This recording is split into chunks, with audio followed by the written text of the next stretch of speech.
Good morning, good afternoon, and good evening, and welcome back to the first episode of the 2024-2025 Premier League season here at Top Tier Talk.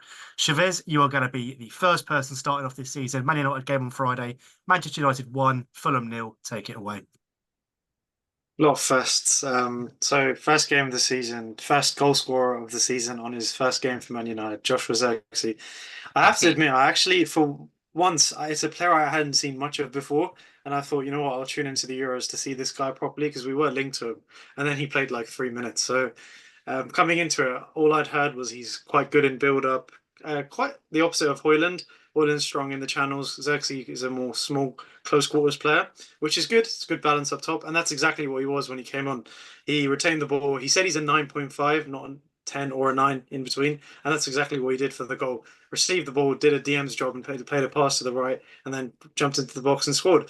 So that was a promising thing. We still have to see a lot more before we start overhyping him. Like Man United fans, we have to do that. But I think wait one more week before we start calling him the next Van Persie or whatever he may be, because he needs like to start and play a bit more. But that was a good sign. And obviously the biggest difference from the season last, I know it's Fulham, so we don't know yet if they're good this season. We don't know anything yet about any team really, but we didn't concede much shots. A lot of XG usually we get conceded in the games before defensively looked open. Fulham didn't really have a clear chance in that game, aside from the one moment where they were almost in. But I thought defensively good, and we got the goal, which we deserved as well. I was going to touch on. I know you've highlighted you were I think I don't know if it was on Twitter or you put it in the chat that you were conceding 20 shots on target or 20 shots a game last season Yeah, at the any front. team. It didn't even But matter who. do you not think it was Fulham, as you touched on? I'm guessing you meant by that counter attack where they could have had a chance to get it. It was a poor pass, but I think it was Yeah. Pereira. They probably had two, three, maybe even four, not as good as that, but decent enough opportunities. I think it was poor from Fulham as opposed to brilliant defending from a United player on some of those chances, which is luck at the end of Yeah, the day. time You make time will your own tell luck. because if it's like that next week, then Brighton will score. So we will see whether the difference is that Fulham were poor or whether it's that Casemiro's lost like 20 pounds and looks younger and slimmer and more quicker. And obviously Martinez being back is a big difference in our defense. And we will see because also De Ligt has to come in and we also have fullbacks that need to play. Mazraoui was brilliant in that game. I mean, he was flawless, and I've seen so much prop from Bayern fans about him. They're unhappy he went, and I can see why. He's a very clean footballer. So yeah, we will say again. First game of the season, you never know. Like for example, Brighton smashing Potluck. Everton.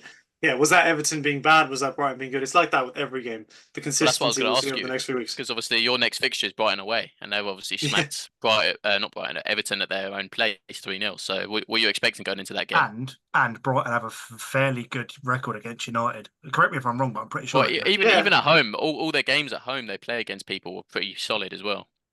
Yeah, this game will tell a lot. If we can win and come out of it comfortably, like that sounds so simple, but how many times in the last season, I had a counter for that. How many times last season could you say Man United won the game and won quite comfortably? I think it was like two or three times that happened in the entire season, and one of them being a Carabao Cup game. If we can say that, I can't lie, that would be such a big thing because I've already said I think United are going to win the Prem, and that's also based on Man City getting the inevitable charge that I believe they should get. Apparently, they will be seen out by January. So if that happens, I fully expect Man United to achieve second place this season ahead of Arsenal. The reason for this again is I think defense is a big thing in a long-term season, and I think ours is better personnel-wise than Arsenal. Again, it comes down to injuries, but if we are injury free like a normal season would be with occasional injuries, I think we have it over Arsenal, just over defensive ability, and then the chances will hopefully be put away with two different types of strikers. Now we just need a midfielder, which I am confident we will get in Agate the next time we record. He will be able to play. And I think to finish on Man United, I was going to say last season, but since we've actually started doing this podcast, it's been like a fair amount of doom and gloom for you. Match week one, are there any negatives that you'd take or any major flaws that you've seen so far? Yeah, like one of the biggest problems of last season, as you said, was in transitions defensively. We were always so open and it looked like we'd concede any second. That element of it was still there a bit. Obviously, we have better individual personnel in defence when Martinez played, and Maguire had one of the best games of his United career. So we dealt with it, but you don't want that structural issue, which still seems to be there to some extent.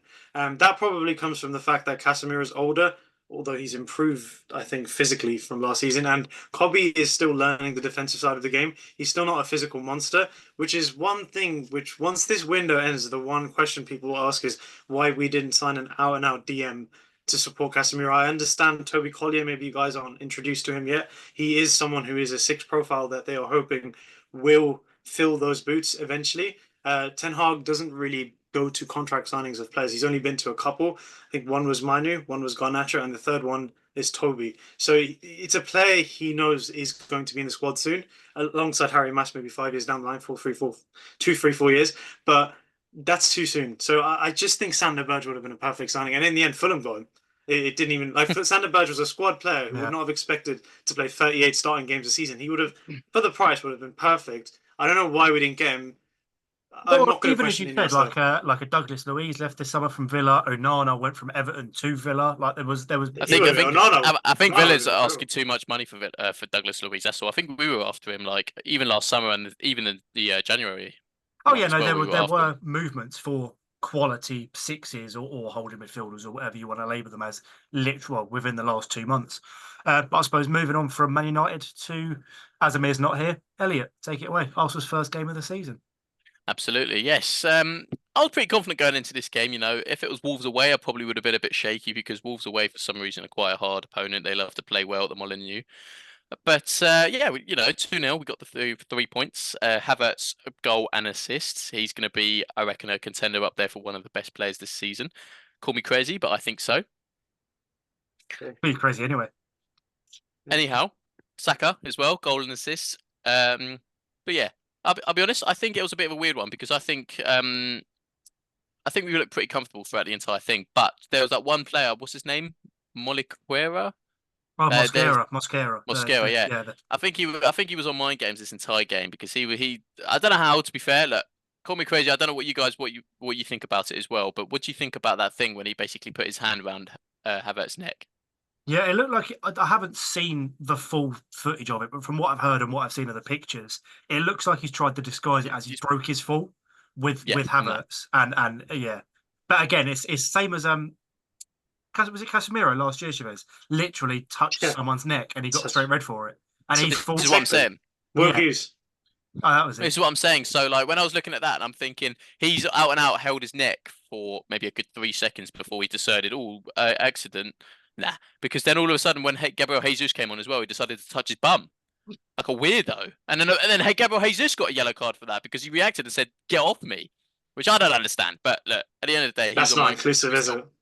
But to be fair, what we played as well is basically carrying on from last year. I think we played fantastic football. You know, Rice playing fantastic. Partey doing his classic way, misplaces a few passes here and there, but still a solid defensive midfielder when it comes back to tracking back. Havertz, great number 9. I think he was in the box everywhere. As I say, like even for his goal, Saka played a fantastic ball in and he got on the end of it. Fantastic goal. I guess the only out and person I kind of want to kind of see improve from here on out is Martinelli. Um, every kind of He said position, it. He's finally said it. every kind of position. Not saying he had a bad game. You could definitely see he was trying his best to try and solidify his position at left wing, where he was trying to get a goal, even an assist or anything he could try and do to put his name on the platter. But nothing could work for the kid. As I say, for that the entire game, every position looked comfortable. Ben White, Saliba, Gabriel, Raya, and then even when Timber came on, Timber looked so good coming on for Zinchenko at left back. He'd done so well. And then, as I say, in the midfield, Odegaard, Rice, Partey, no questions there. Saka and Havertz, and even Gabriel Jesus when he came on looked so good. It's just Martinelli just looked a bit shaky. Like it just kind of looks predictable and kind of like everyone knows where he's going to go, and it just doesn't look like that kind of winger where you play it to him and he's going to go dribble left, right, score.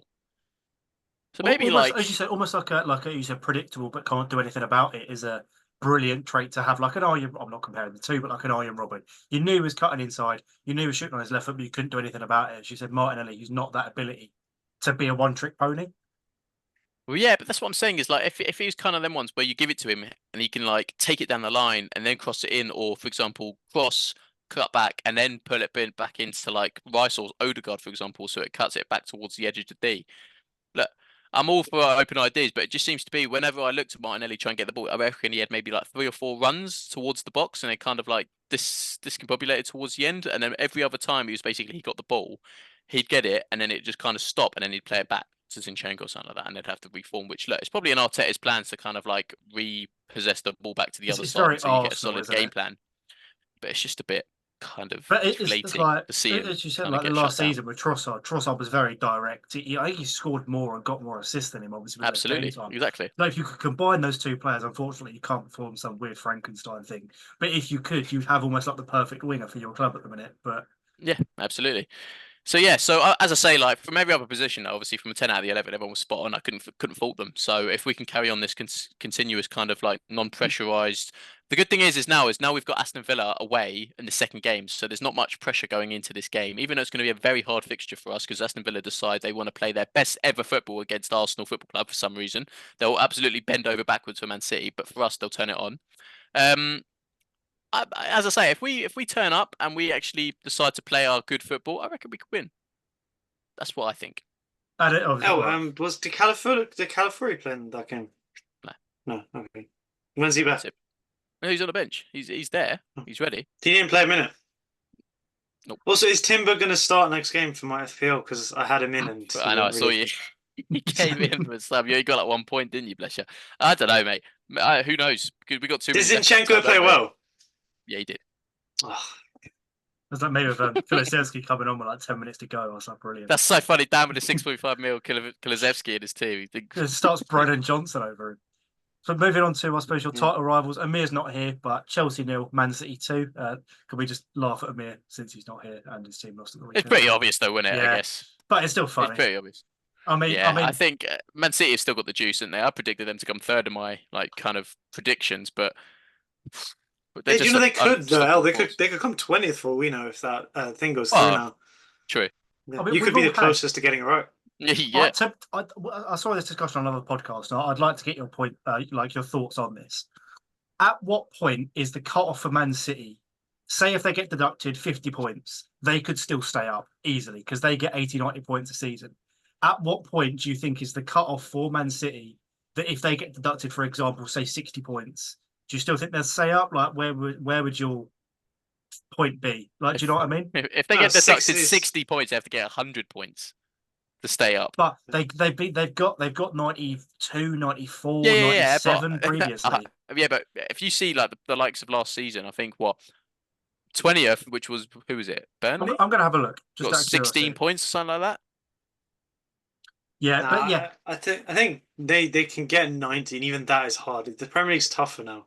I know Man City are just Man City, and they have improved. Silvino's a great signing; he looked amazing. But other teams have improved. The standard of the league is really high right now. Leicester are a promoted team, and they looked okay towards the end of the Tottenham game. So I think if the strength of the league will be too much, 90 is what they will max get. Do you think 50 is like their cap of if they get any more than 50 points deducted, they're down? That is curtains. It's so curtains if they get more than 50. I reckon they could, because we've all obviously Ipswich and had an all right game against Liverpool, but that's one-off game. They could turn out to be terrible. And like, same as Leicester, they picked up a point against Spurs, but you don't know what they didn't look that great. No, it was Vardy being Vardy and Spurs being Spurs, really. So, I think they could potentially. Again, this is all hearsay. They might not even get deducted points. I hope they do if they've done this. The amount of things. No, they are supposed to. The verdict's in Jan apparently, so it will happen mid-season, whatever happens. Yeah. If nothing happens, that's cry. Yeah. Premier League fans are going to stop going to games if they don't do that. I think there will be a massive backlash if they don't. I think if City I think 60 is City's max. I still reckon they could stay up based off the fact that there will be 3 teams poorer. You got to respect it though. If they get a 60 point deduction still stay and up. they stay up, you've got to respect it. That's crazy.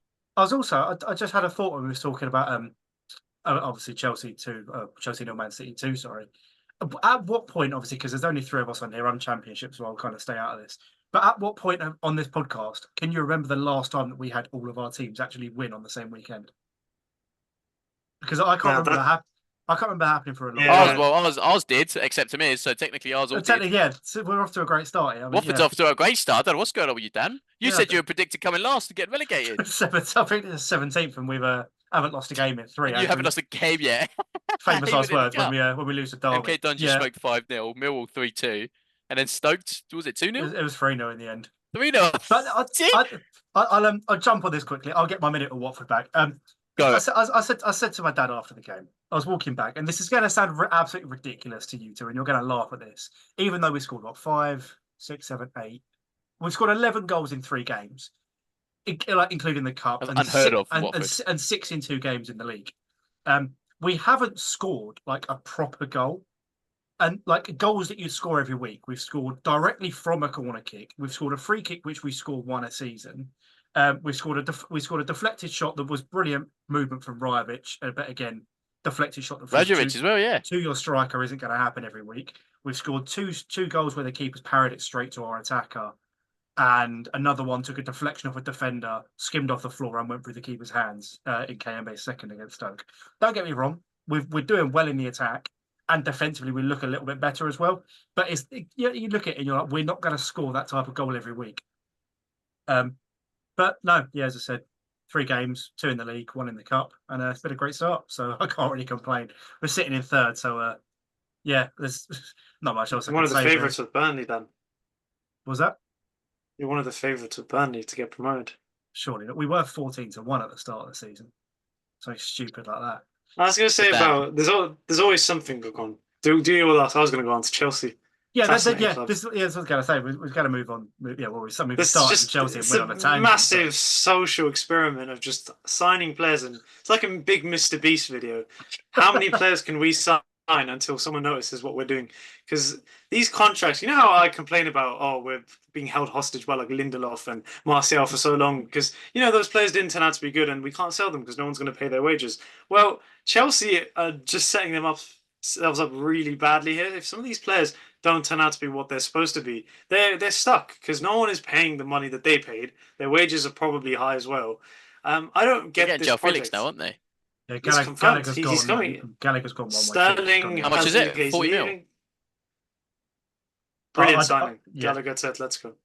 And also, as you said, Sterling's going. They gave Neto the 7 shirt. That's how it's all come out. I don't know if you saw that or you just. There's about 10 more players that need to leave. Dewsbury Hall's an idiot. I don't know why he moved to Chelsea. Now that Felix has come and they keep signing more. I think he was one of their first signings, though. To be fair to him, and I do really like him. I do think he will do well at Chelsea. He was really. Is he going to get to play? I think he will. What position does he play? Midfield. Yeah, they've got like 400 of them. I don't know. I don't get like. But I also, think as you this said, is really tough for a manager because these signings are not manager signings. Like this Enzo Maresca guy has not gone to Todd Bowley and said, "Bring me João Felix at all costs." He's not said that. Bring me half a country. It's just Todd Bowley. He hasn't got that pull. I think Todd should manage the club. Like once Enzo. He will definitely fail. Enzo will fail, and then Todd should just take over because these are his signings. He's just randomly buying players with no direction. As you said, also like the contracts and stuff. Like who was it?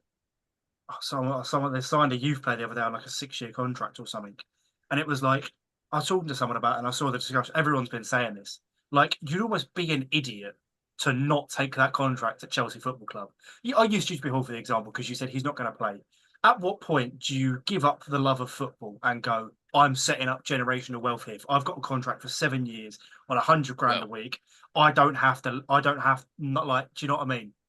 Even if it takes you back to that mini contract to Saudi Arabia though as well. Do you know, what was it? That 5-year, £1 billion contract. Yeah. She's stupid. Yeah, but Dan, if you love the sport, then you want to play it, right? And you want to leave a legacy behind. But that's the thing. At what point is there a cut-off of you? If you're on, I don't know what Dewsbury Hall's on. Say 50, say 50. Say $50,000 a week for 8 years. Like, that's what 2.5. That's maths. It's like 20 million. Yeah, you can't really do that maths. No, it's just I just even if it is 20 million, that's an astronomical amount of money. That doesn't include sponsorships or endorsements, or whenever he leaves the sport because he's been at Chelsea, he'll end up at TalkSport or Sky or somewhere else. Like he'll have other jobs off the back of this. So it's at what point is there a cut-off going, I don't need to play football as such anymore? I don't know how this experiment's going to go, but I think Enzo Maresca won't be the manager. And I don't think he's a bad manager. I think he'll be gone by Christmas, but he's not a bad manager. Yeah, I don't think any manager can come in and say, "This is my 11, and you are my subs," and I'm confident about that. Like, there's just what is this? What even goes on in their training ground? I think someone said Jamie Carragher was like, "Where is João Felix going to change? What is their dressing Yeah, I room saw like? that. What when they have a team meal? Do they have the capacity to have all these players there? This is too much going on. I'd have such a headache. I don't even think these guys get joy from signing players, the Chelsea fans, because they're so used to it. So So I was going to say to end. Well, we've covered everything, haven't we? Obviously, we've done the big games and our teams. yeah. Just whilst we're on the topic of manager sackings, to end the episode on a somber note, who do you think will be the first manager to be sacked this season? The Southampton one. I don't even know his name. I just have a feeling Southampton. If I could change my prediction Russell now, I would have Martin. said It's Russell Southampton. Martin. Yeah, yeah, I would have changed it Who's to Southampton being relegated. who's the Wolves manager? That is Gary O'Neill. I quite like him. He plays good Nah, football. he's a good man. The Wolves will be But you all right. never know. The league's You never competitive, know. right? So Yeah. you never know. This Not Kieran McKenna. I don't think Kieran no, McKenna I was should thinking at any someone point be sacked for anything. someone like that won't be. Yeah. I was. I want to go for an outlandish shout because like someone like West Ham who have spent a lot of. I know Lopetegui's just come in, but they've spent a lot of money, and I don't know if they don't start gelling well. I'm not saying they're not going to make a good start, but someone like that, or a club that's not guaranteed to win anything, but if they've spent a lot of money and they don't get instant results, like I was going to say, like a Bournemouth or I can't, as you said, I can't see Southampton, Leicester, or Ipswich sacking their manager instantly. Dyche will get time at Everton. It could, as you said, it could be Maresca going by Christmas. Yeah, Moscow, the Southampton group. Well, thank you very much for All right. watching, and we will see you next week. Goodbye.